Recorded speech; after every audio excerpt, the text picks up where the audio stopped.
Et voilà, chers amis, une autre vidéo sur la philosophie de la conscience de Krishna. Je prends souvent mes inspirations dans ce livre-là, le Srimad Bhagavatam.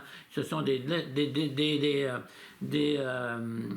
conférences que Srila Prabhupada a données. Et puis ça a été donné, où j'ai pris le texte dont je vous parle présentement. Prabhupada a donné cette conférence le 9 avril 1976 à Vrindavan, en Inde, OK? Ici, il parle de la respiration.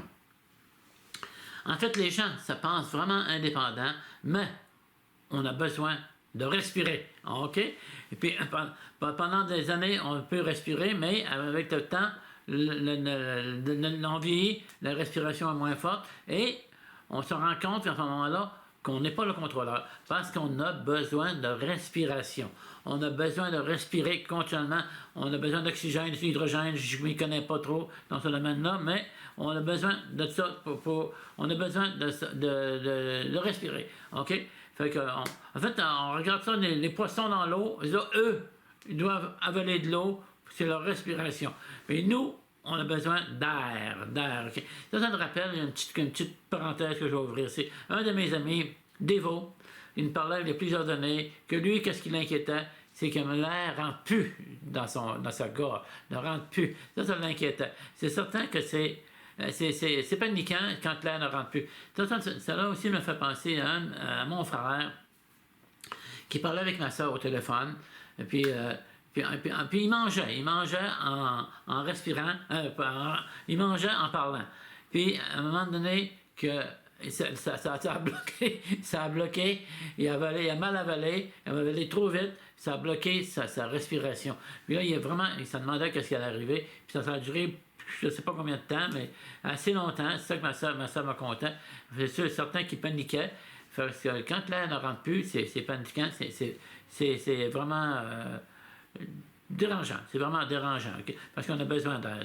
En fait, j'ai vu dernièrement, il y a quelques temps, en fait, il y avait un monsieur au Parc La Fontaine qui était dans une chaise roulante dispendieuse, puis il y avait, si je ne me trompe pas, il y avait 2 bouteilles d'oxygène, d'hydrogène, je ne peux pas dire, connectées dans le nez.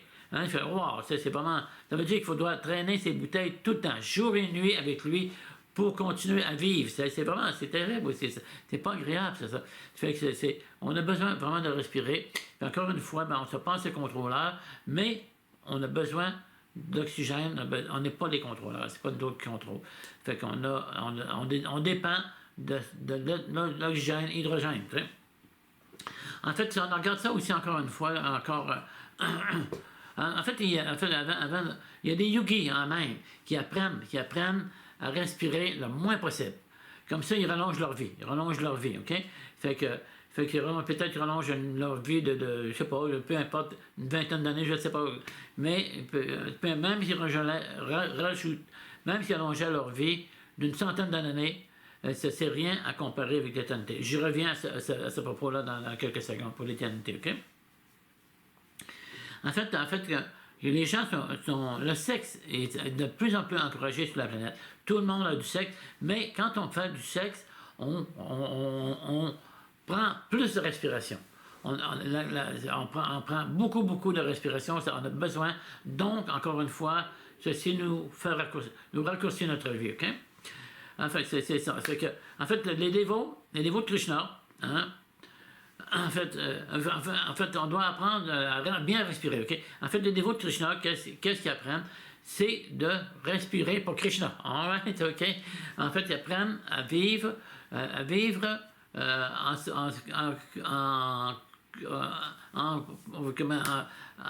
chantant de Krishna et en développant leur amour pour Krishna. Comme ça, ils vont retourner dans un monde où ils vont vivre pour l'éternité, ne seront plus inquiets de leur respiration.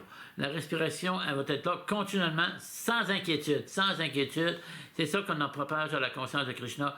Comment sortir de ce monde ici? Comment aller dans un autre monde, libre de toute anxiété, libre de respirer comme on veut. Ouais.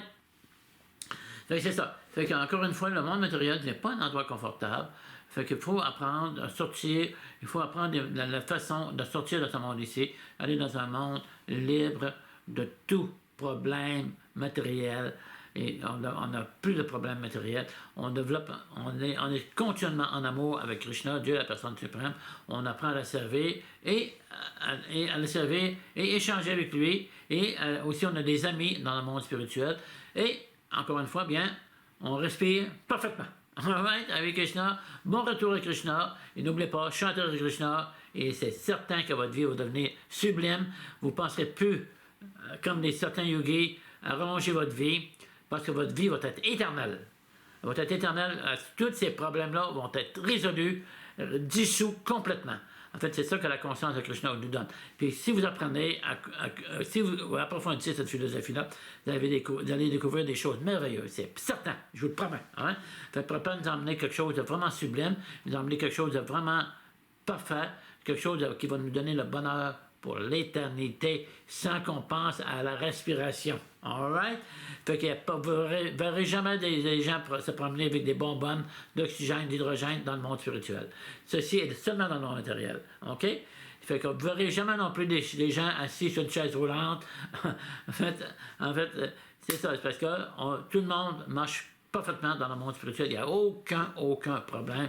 C'est la miséricorde, c'est ce que je vous souhaite le plus.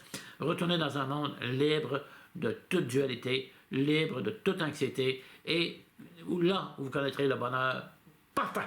All right, avec Krishna, et à la prochaine vidéo. Avec Krishna, chers amis, et à bientôt. Avec Krishna. Si cette vidéo vous plaît, n'oubliez pas de vous abonner à la chaîne afin de recevoir toutes les notifications et ne rien manquer de nos prochains contenus.